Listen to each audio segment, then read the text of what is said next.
வினைகளகளும் கவலை விட்டு தள்ளு நாதன் என்று சொல்லி நாளெல்லாம் மனதில் மகிழ்ச்சி கொள்ளு. விஸ்வம் விஸ்வம் விஸ்வம் என்றே சொல்லு.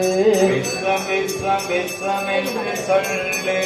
வினைகளகளும் கவலை விட்டு தியானம் செய்யலாம். திருச்சிற்றம்பலம். காமகதரா உன்னை கண்டிட ஓடி வந்தேன் கோவா